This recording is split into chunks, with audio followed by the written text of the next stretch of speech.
a trabajar esa idea, porque la saturación del paciente o la sobreestimulación de un paciente se da cuando yo le estoy pasando sonidos a alta intensidad. Yo acá busco sonido umbral, es decir, que dentro de la vida audiológica o auditiva de ese paciente paso del silencio de determinado sonido al sonido presente.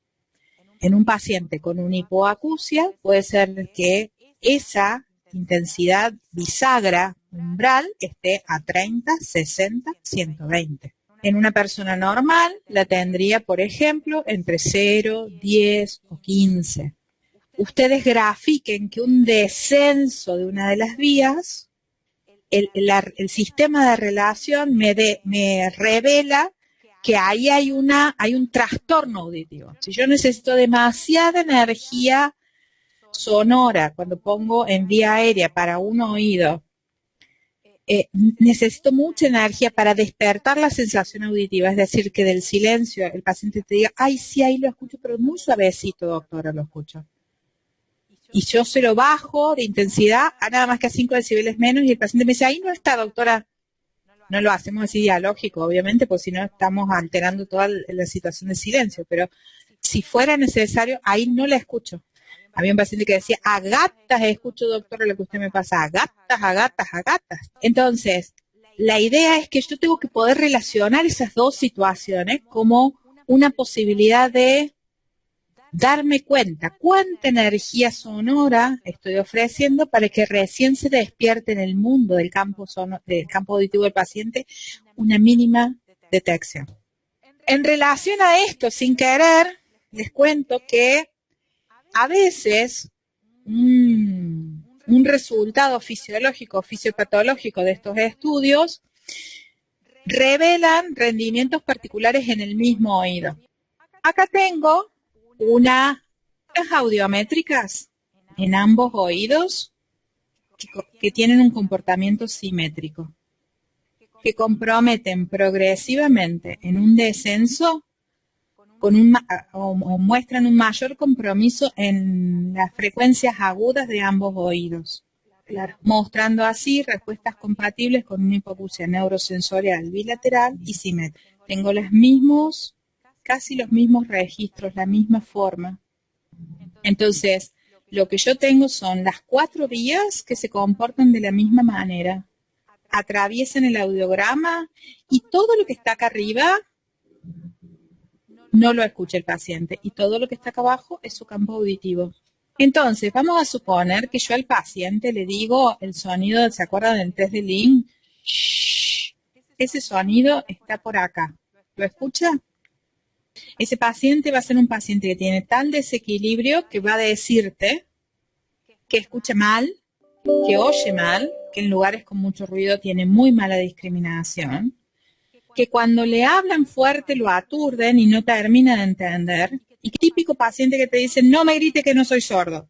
Y si yo veo la relación con la flechita que nos da la distancia ósea aérea del mismo oído, prácticamente es inexistente. Por eso hablo de una hipoacusia neurosensorial. Tengo descendidas ambas vías, en ambos oídos, en forma simétrica, pareja, acompañada. La idea es que este paciente puede llegar a ser el don cósmico, paciente de 72 años, que relata que ha ido perdiendo la audición, que en las reuniones familiares la pasa muy mal porque le hablan y no entiende, que se aturde fácilmente, prefiere, es el paciente, por ejemplo, que en una anamnesis habla todo él, porque tiene miedo a no escucharnos. Casi no nos deja meter bocado porque hablan permanentemente porque ya es compensatoria su actitud, ¿sí?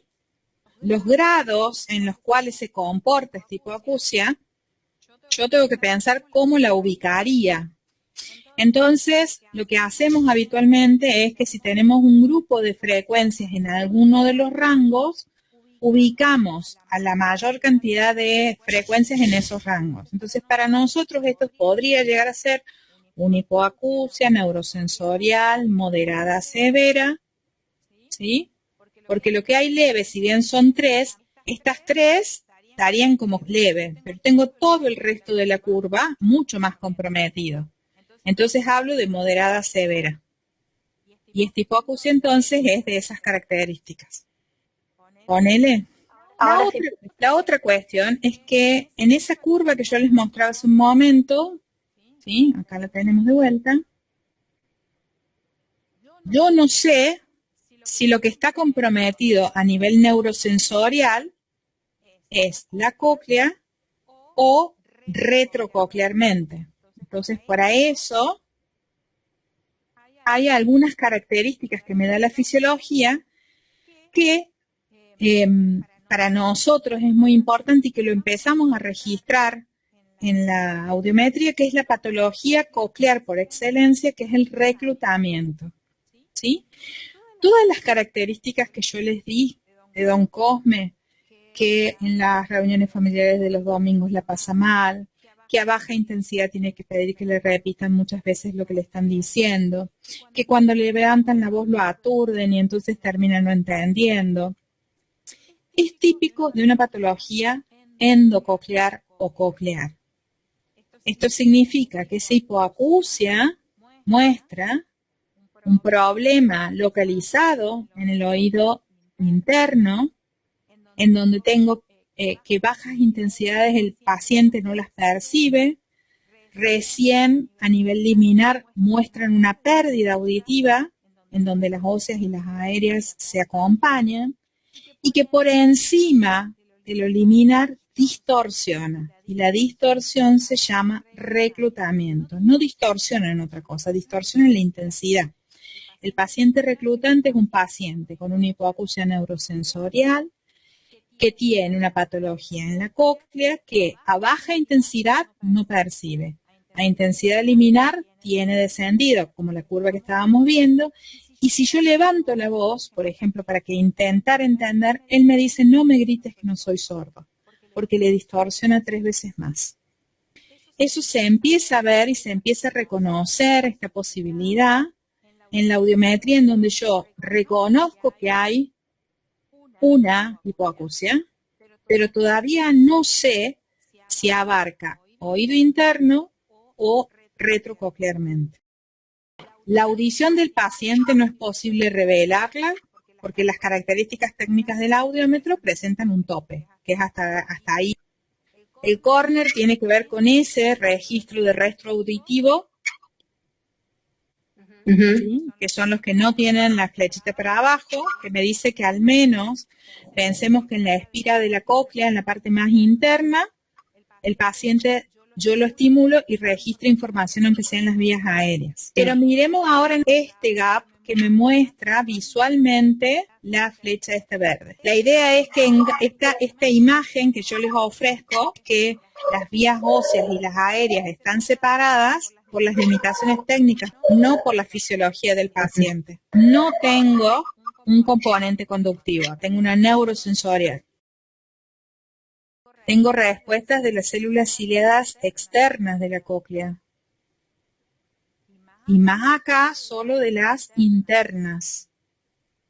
Quiere decir que en la zona conservada de las células ciliadas externas, según este estudio, tengo estas frecuencias solamente. Acá, en este sector chiquitito que tengo de 4.000 y 8.000, han perdido las células ciliadas externas y solo están respondiendo a las internas. Al tener esa situación se provoca por todo el desequilibrio vamos a suponer, de los 2 pisos de células externas e internas, se va provocando como una erosión, ¿sí?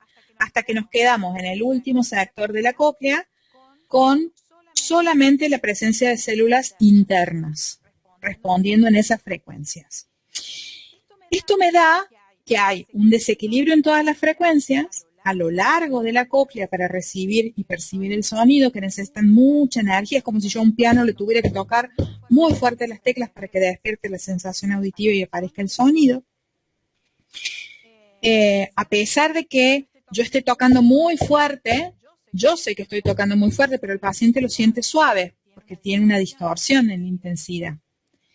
Y ese paciente es un paciente coclear. ¿Por qué? Porque esa hipoacusia está afectando toda la espira coclear, comprometiendo células ciliares internas y externas, distorsionando lo que él escucha, pero en el eje de la intensidad. Es decir, que yo le hablo y a baja intensidad no me escucha. Levanto la voz y más o menos le grito o levanto mucho más la voz y el paciente me dice, no te entiendo, ¿para qué me aturdís? No me grites porque te entiendo peor. Es el típico paciente coclear que presenta lo que se llama reclutamiento, que es una distorsión que afecta particularmente a las intensidades que el paciente procesa.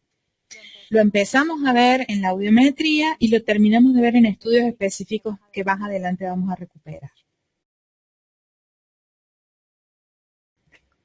Entonces acá teníamos el audiograma corner que estuvimos recién razonando. Miren ustedes ahora las vías óseas de 250 Hz.